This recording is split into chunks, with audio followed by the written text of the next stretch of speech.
सोलापूर जिल्ह्यातही ढगफुटी झाली आहे, त्यामुळे साबळेवाडी वस्तीत पाणी झालंय। सीना नदीनं रौद्ररूप धारण केल्यामुळे मोहोळ तालुक्यातल्या साबळेवाडी गावचा संपर्क तुटलाय।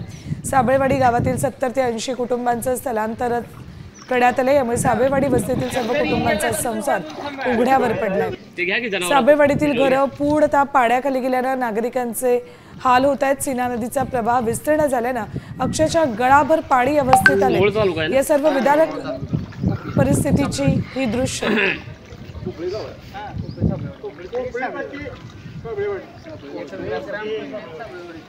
तर काय नेमकी साबळेवाडीतली परिस्थिती दाखवतात आमचे प्रतिनिधी विश्वभूषण लिमाई।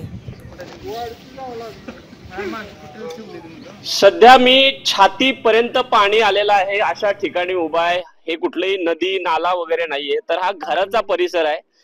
साधारणतः 4 ते 5 किलोमीटरची पायपीट करून आम्हाला इथपर्यंत यायला लागलं।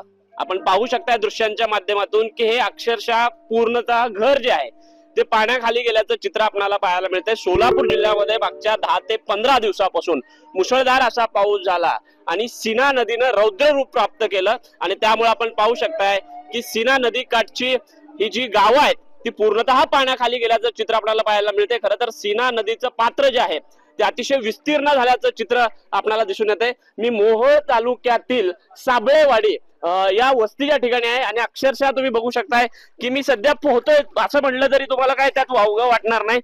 या ठिकाणी आपण बघू शकताय की या घरातून जे वयोवृद्ध माणसं आहेत त्यांना बाहेर काढण्याचं काम इकडचे तरुण जे आहेत ते करतायत। आपण त्यांच्याकडनं जाणून घेऊयात। काय सांगशील, कशी परिस्थिती आहे आणि कशा पद्धतीने तुम्हाला या सर्व परिस्थितीला सामोरं जायला लागतंय? ही परिस्थिती सध्या 10-15 दिवस पाऊस चालू असल्यामुळे भरपूर प्रमाणात नदीला पाणी सोडलं आहे, त्यामुळे आमची राहण्याची खाण्याची पिण्याची बिकट अवस्था झाली। तरी आम्हाला लयच अडचणी आली। अशा अडचणीत हे पत्रकार आमच्यापाशी येऊन आमची मदत करतायत, एवढं बोलू शकतो। आजोबा, खरं तर ह्या वयामध्ये अशा पाण्यामधनं आपल्याला यायला लागतंय। किती घरं पाण्याखाली अडकलेली आहेत, किती कुटुंबाला याचं नुकसान जे आहे ते होत आहे? हे जवळजवळ 50-60 घरं पाण्यात आहेत त्याची। आणि हे निसर्ग महाभयंकर आहे का, तर जनतेला एक तर रस्ता नाही, रेल्वेचा पूल नाही आणि ते 5 कमानीतनं पाणी आल्यामुळं संपर्क तुटलेला आहे। आता तुम्ही तर बघताय 5-6 किलोमीटर आपण चालत आलेला आहे या ठिकाणी आणि असं झालंय की भयंकर महापूर म्हणजे संपर्क पाणी नाही। किती कुटुंब अडकलेले आहेत तिथं? इथं जवळजवळ 60-70 कुटुंब असे अडकलेले आहेत पाण्यात आणि सगळे पाण्याचा पाऊस अतिवृष्टी असल्यामुळं काही इलाज चालत नाही जनतेचा।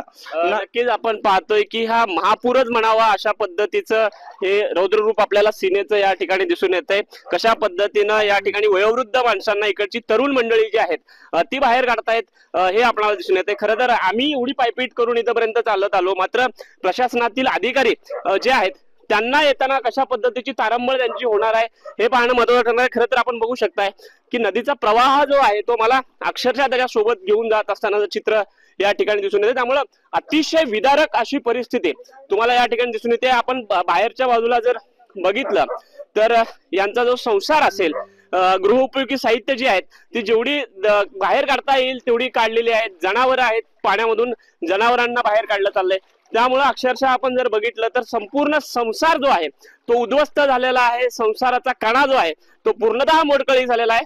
त्यामुळे आता याकडे शासन प्रशासन कशा पद्धतीनं लक्ष देतं आणि यांच्या जखमेवरती फुंकर मारतं का हे पाहणं आता महत्वाचं ठरणार आहे। कॅमेरापर्सन विजय आवटेसह विश्वभूषण लिमय, साम टीव्ही न्यूज, सोलापूर। आता isakal.com आहे देशातील नंबर 1 ची मराठी न्यूज वेबसाईट। प्रत्येक अपडेटसाठी isakal.com ला नक्की भेट द्या।